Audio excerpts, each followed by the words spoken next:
Oh yes, it's Nick Shell. Who else would it be? And where am I? I don't even know.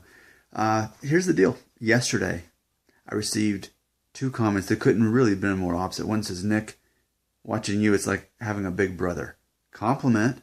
And then I had another person say, "Nick, I pretty much just watch your videos to argue with them or heckle them or whatever, just to disagree and point out your inconsistencies." Hey, that's cool too. Whoever you are, you're welcome here. But segue, I'm cool because I've got Captain America. That makes anyone cool. But are you this cool? Are you Nick Shell cool? Are you so cool that you can rock Captain America with seagull socks? Probably not. What is that, a Simply Fit? Did you see that on that episode of Shark Tank? Here's what we're going to talk about. I started this video just a second ago, 56 seconds ago, by talking about how I've got people who like what I do, people who don't so much like what I do, but they keep watching anyway. What that tells me is I'm polarizing. And this video, I think, is going to be a perfect example of that. In fact, I actually predict that the content of this video will cause most people to maybe even disagree with me. But that's okay, because I'm confident in my beliefs, and they're my beliefs, they're my opinions. They don't mean anything unless you want them to mean anything. They don't mean anything, right? So it was proposed yesterday in the comments that what's more extreme? Is it more extreme to get hair restoration done, the surgery, putting hair in there like Hollywood stars do? Is that more extreme than if you had messed up teeth? I don't have messed up teeth. I don't have perfect teeth. See, I've got a crooked tooth right there.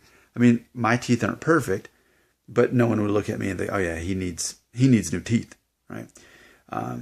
So what if you were born with just messed up teeth like that? And like born with them. I'm not talking about like all you ate was sugary cereal and then therefore you had rotting teeth. Like you're just born with like teeth like this and you wanted to make it in Hollywood. What's more extreme? If you wanted to get all that fixed and get, fake teeth put in and look nice with real teeth, or is it more extreme to get your hair taken care of? Because it was argued that, well, that's your real hair, and it arguably, and I agree, wouldn't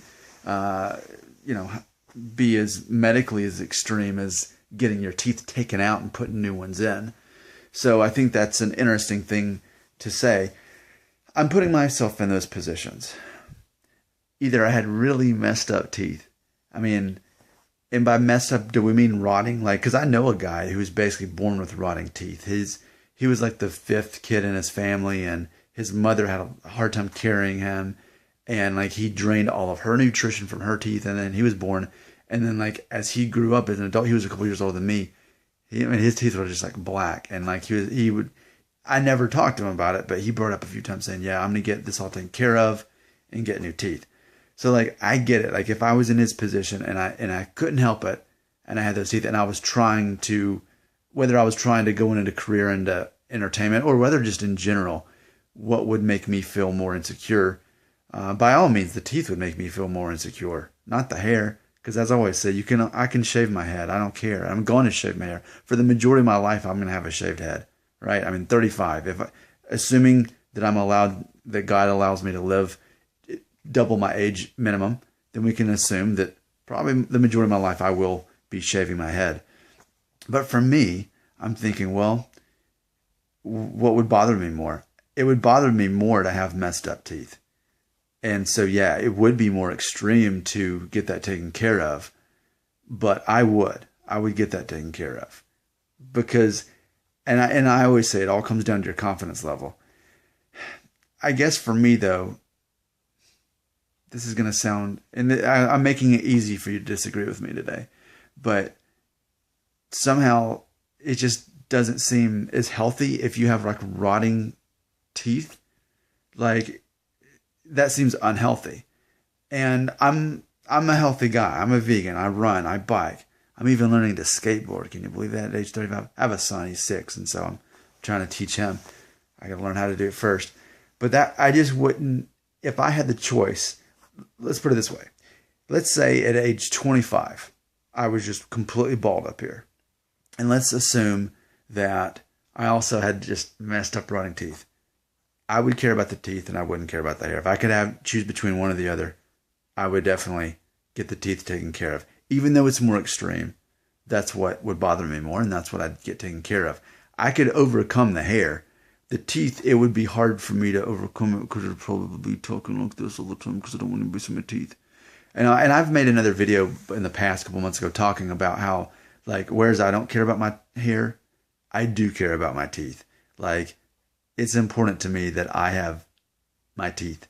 That's important. Like, it's one of my fears to lose a tooth or something, or like break a tooth. That is a fear. Losing my hair is not. And I've made a video about that. In closing, bonus material. Let me look through some pictures here of me when I was younger. That I have. Man, I don't really guess I have too much here. But like, this is a picture of my sister and I. And this would have been, I was just graduated college, I think. So I was 2005. So that's me and my sister in 2005. I just started working a full-time job. And you can see, I mean, that was the hairstyle that I often had, was that hairstyle.